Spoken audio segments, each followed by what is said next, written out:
As entrepreneurs, we all have a reason why we chose to leave our 9 to 5 for an 8 a.m. to 10 p.m. I'm here to capture those stories of why we all hustle and grind for our companies.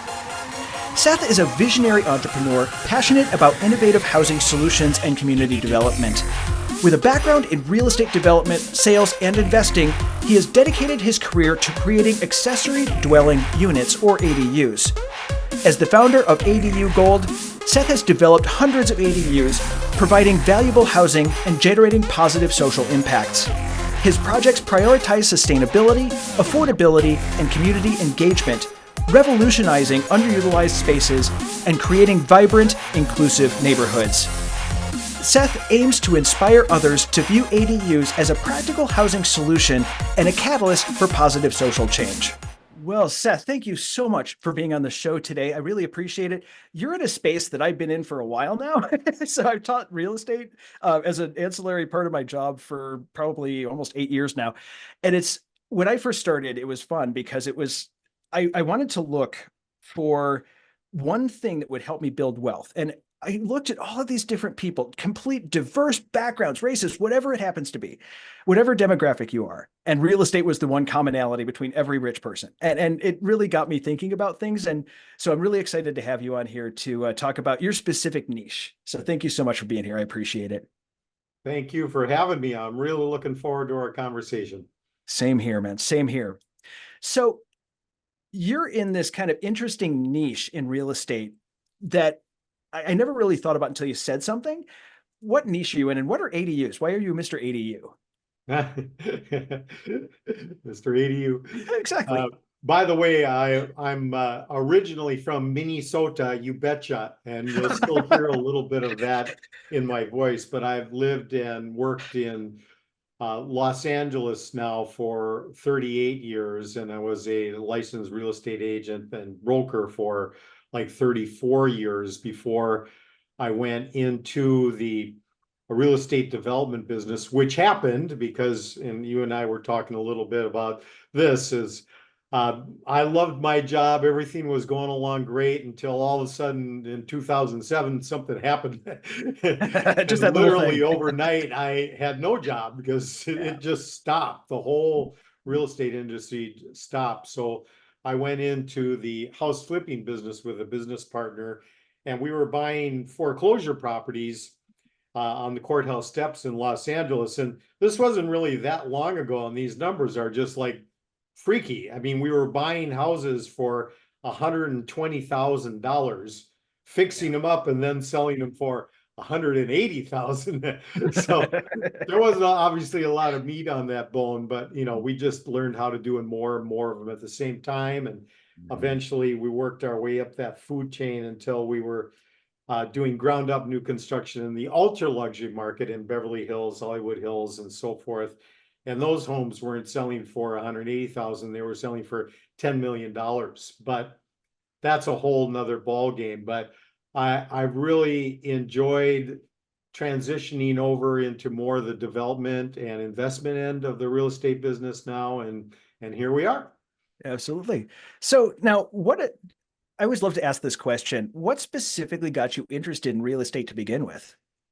Yeah, that's a really good one. I'm the first half of my life, I was a singer in a rock and roll band.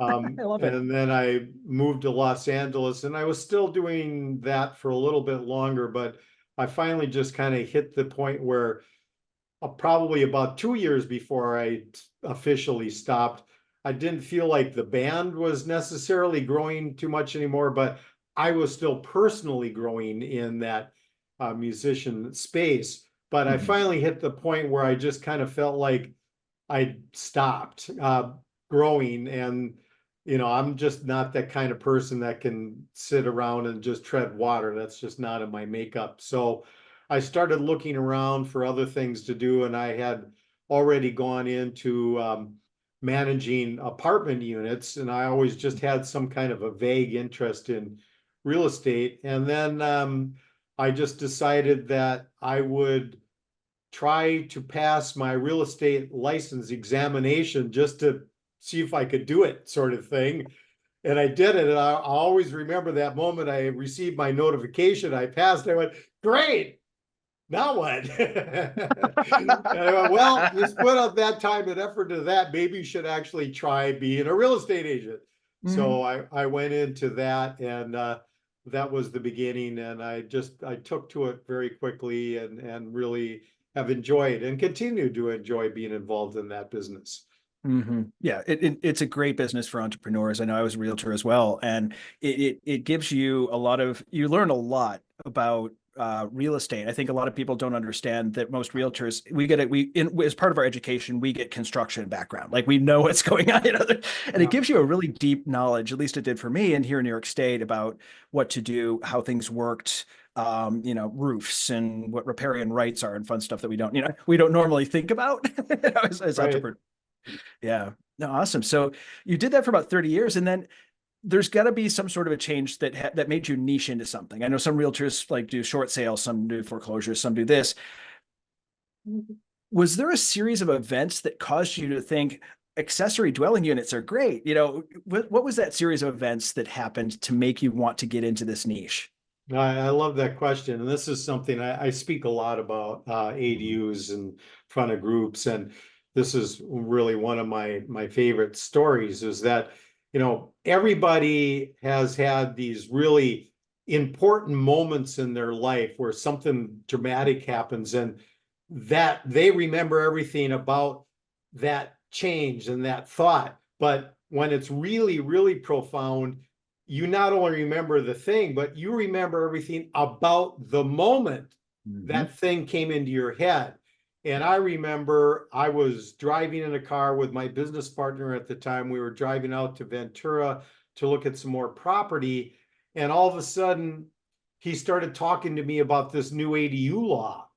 And there was something about that immediately that was so profound. I mean, I remember I was sitting in the passenger seat. I remember looking out the window at the hill. I remember the dashboard. I remember the sound of his voice because there was just something about that right away. I just deep dived into it. And the more I researched it and the more I studied it, the more I came to believe that this was going to be an important part of the future of real estate.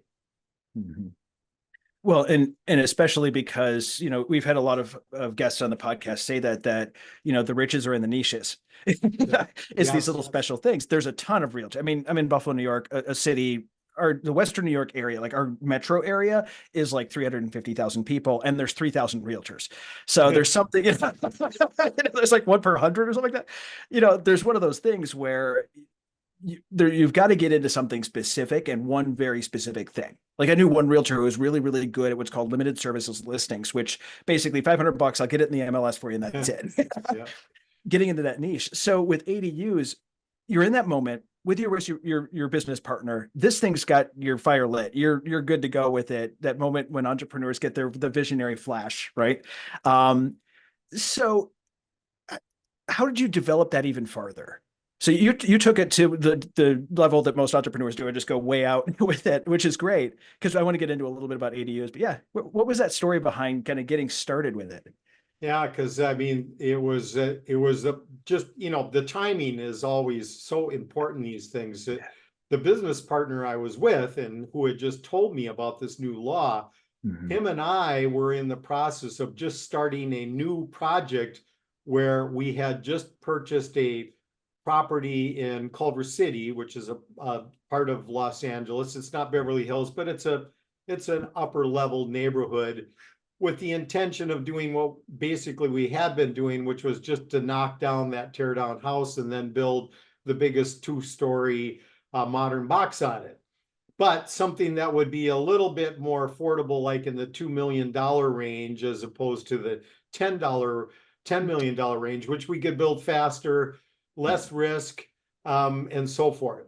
Mhm. So that was our plan. And the timing of it was so bizarre because we had just gotten our plans back from our architect to begin construction when he told me about this thing. And I was just so in it that I was able to convince him to completely switch gears. So instead of knocking down that existing house, we just beautifully remodeled it. And then in the backyard, we built the first two-story with rooftop deck luxury ADU in the city of Los Angeles. And very fortunately, it worked because we bought that property for 735,000 and we sold it for 1,805,000. That, that's pretty good. Yeah. That's kind of good. That's a, that's over 100% return on it. That's an amazing, you literally doubled your money. Now, because a lot of people won't know this, what is an ADU? Like, what is an accessory dwelling unit? Yeah, well, let's Sure. start with the beginning, the basics of it. That is an acronym for accessory dwelling unit.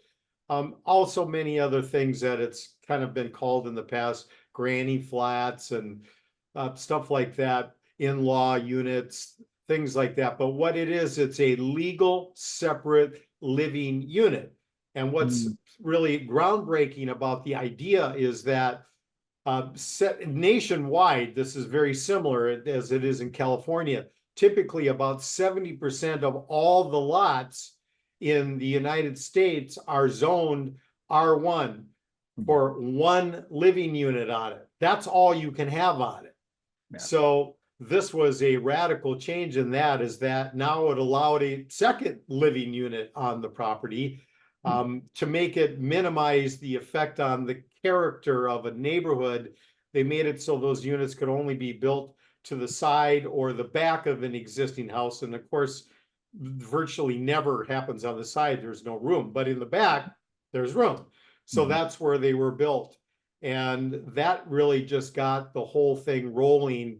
And it is now turned into a actually very helpful thing, because nationwide and certainly in California, one of the big drivers of these nonstop price increases in housing are based around the simplest of all things. We have an undersupply of housing. And we live in a capitalistic society. It's very simple. It's supply and demand. Where our supply is not meeting the demand, that keeps pushing the prices up. And the only way to fix that is to build more stuff. Well, on the other side of that equation, we've got more and more regulations that inhibit the building process and add costs to the building process. That is a governmental impact that it has on it. Now, a lot of those things, for instance, in California, we have some of the most stringent building code standards in the country. But I don't moan about that, because those things are almost all in there for very good reasons. Like some of the things, we have what's called Title 24 that you have to go through on any housing unit. That means that besides it complying with all the safety and structural and things, it also has to be environmentally correct. So it's got to have double pane windows to conserve energy. We're starting to have solar be necessary now. All these other things, they add more cost into the process, but they actually result in a better product being built. That in the long run, even though it costs more in front, for instance, insulation and the double pane windows being a perfect example, eventually that will pay for itself in the savings in your energy costs. But it's forcing people to make the investment in front. And as a developer, that means you have to price that into the product that you're going to be selling at. So that is a challenge. So the single family home industry in particular has been really impacted, because they've kind of just hit the top of the point where, with the cost to build, the cost of the land and all the construction costs and the holding costs is so high now that in most areas it doesn't make sense for them to build. So that's forced them to build is the most expensive stuff, the biggest stuff they can build, to where they can start to pack in enough profit to make that work. So you still got quite a bit of more luxury home building, but the stuff that we need the most, which is the entry level stuff, there's virtually no way to build that profitably. Enter the ADU, and it totally works, because you get to build this unit on free land. It's free because you already own it. And that's the difference, because when you subtract out the land cost and only have to compare your ROI based on the cost of the construction versus the equity or the rent it's going to create, that will always be a home run. Yeah. And I think also we do have this major situation going on in real estate right now too, specifically in really hot areas like, Miami, New York City, LA is a big one, San Francisco, where it's very difficult for young folks to rent. I mean, the part of what's going on here is that trying to rent apartments or things are trying to raise families or trying to buy a house. We have a population that's going to be aging, which is going to be a major issue as well. We have a lot of people who are going to enter the retirement world. And what do we do? I mean, that was one of the first things when I heard what you did. It really made sense to me because I have a mother who, I mean, she's in her mid 70s. At some point, she's going to have some sort of a retirement situation. There is not a chance I'm putting her in a home. And so what I have right now, or I've got to find some alternatives, some creative alternatives. And it sounds like ADU is a really great place to do that as well. I completely agree. I mean, that is one of the big drivers, and it has been, and that's what the governmental people were thinking as part of what they had to be able to offer out, because not surprisingly, there was a lot of resistance to this because although pretty much everybody understands the basic premise that we have a housing shortage and we have to build more. Pretty much everybody agrees that that's a good idea. However, not wherever I live. Yeah, not my backyard. Else. And that's literally not my backyard. That phrase NIMBY came from, not in my backyard. Build it somewhere, just not wherever I am. Of course, if everybody thinks that way, that means you can't build anywhere. So the government had to really come up with their reasons why, compelling reasons why we should do these kind of drastic measures. And that was one of them, the elder care. Another interesting one, which is much more true now than it's ever been, is the boomerang kids. So, you got a lot of adult children now that cannot get into the market because they've been priced out of it. So they need help. So this is also a benefit for that. But really, the overriding majority of the people are doing it for the most obvious reason of just being able to generate some more cash flow into their own lives.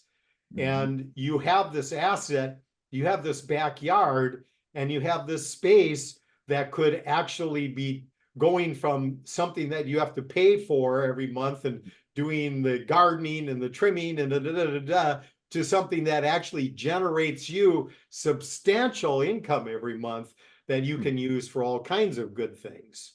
Yeah, and it's something in other places around the US, like here in Buffalo, we have a very old stock. I mean, most of our stock is almost 200 years old, but a lot of these older houses, especially the larger mansions, have a guest house, and people rent out the guest house, make it into an apartment. So it's not, something I think is it's a new version of something for LA specifically, but it's, people have been doing something similar for a while. So I kind of like the fact that you're maximizing your profits on your property. Specifically, though, I want to talk about this. Is this something that only works in California, or have you seen people do it elsewhere? I just want to know if it's geographically contingent. Oh, absolutely. I mean, this is, as I pointed out earlier, is that this housing shortage is a nationwide problem for sure, Yes. Particularly in the larger metro areas, but it is a nationwide issue. So now that and California wasn't the first. The first place that I saw it was actually in Portland, Oregon. They're pretty progressive, and they came up with this. But that's not even the first place. The first place I've been able to track it back to was Vancouver, Canada. And they're called laneway houses because they call alleys laneways. So that's where it actually started. But there now are ADU laws on the books in at least 37 states now, not necessarily statewide, but at least some cities within that state. So it is just, that list is growing and growing every day, and it is starting to be a relatively common vehicle now for housing development. And this isn't just let me throw a tiny house in my backyard. There's a wide is there a wide variety of things or that you Yeah, do? yeah, Okay. that's a That's the first really thing I thought important of is throw question. a tiny house. Yeah, because it's two completely different things. Now, Okay. a tiny home, really, when you look at it correctly, it's basically a house on a trailer. Yeah. And that's great. But most places, municipalities don't allow you to actually park and live in a trailer house on a single family lot. It's got to Mm, be very specifically zoned for that kind of living. Interestingly, in the city of Los Angeles, they actually do allow them to be used as ADUs, but they're the only city in the whole country I know that's gone that far. But the concept is actually very similar in that the idea of tiny living mhm. is something that is beyond just a tiny home. It's just the concept that people historically, single family homes have just gotten bigger and bigger and bigger and bigger. And along with that is all the stuff that we own that we put in our Yeah. bigger and bigger and bigger houses. So Yep. the amount of material things that us as Americans and particularly have that typically accumulate over our lifetime has just grown exponentially. And they're finally starting to look at this from a mental health perspective and have found that really the more stuff you own is more likely to lead you to being less happy, not Mhm. happier. It Yeah. can give you that little endorphin burst when you get it. I got it. I did it. But Uh-huh. then it switches to, oh, I've got this thing. Now I have to have space for it and I have to keep maintaining this thing. And this list of stuff just grows and grows and grows. And it's just like a weight on your soul. And it's just like not a good thing. So the tiny home movement is the exact opposite. Let's shrink things down to the minimum that we need to do the things that we need to do to live and concentrate on that and live like that and see what that does to your life. And there's been a lot of really, really good results that have come out of that so far. So that also went into the government in coming and proposing these things because you can actually, and this obviously varies from city to city too, what can you build as a ADU? In the state of California, you could build an ADU as little as 150 square feet. Mhm. Now, we've never built anything that small, and that's kind of pushing it, in my opinion, but conceivably you could. Yeah. So the size part of it really is big. And it's also very important because in terms of the affordability, both from a separate unit cost and value, but most importantly, from a rental value. Of course, smaller apartments rent for less than bigger apartments, Mhm. generally speaking. This product is typically smaller product, which means Mhm. even if it's not officially low income housing, it's Mhm. lower cost housing. So Mhm. anything that pushes the scale further that way is good for our society right now and very important. It really sounds like a win-win. And I wanted to bring that up specifically because I know tiny homes are in the news right now. It's a big thing, big buzzword. Yeah. And I just wanted to make sure we understood it's a little bit different. A Yeah. little Yeah. different. Yeah, Yeah. this is really, the true thing to it from a construction standpoint is we build houses. They're Mhm. smaller houses, but they're Mhm. houses. They have to comply to all the exact same building codes and standards as a regular full-size house. Mhm. So it is. We're just building small houses, and I'm very proud of the craftsmanship that we do because especially considering the regulations we're building them under, I know they'll be there for a very, very long time serving people well. And out of curiosity, so square footage wise, about how big are these houses? Like, what's your average?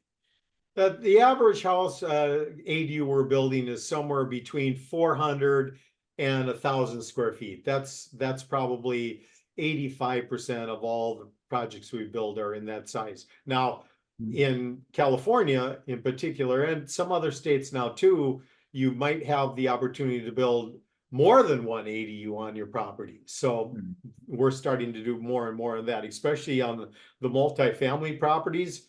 In California, on any multifamily zone property, you can put a minimum of three ADUs on it.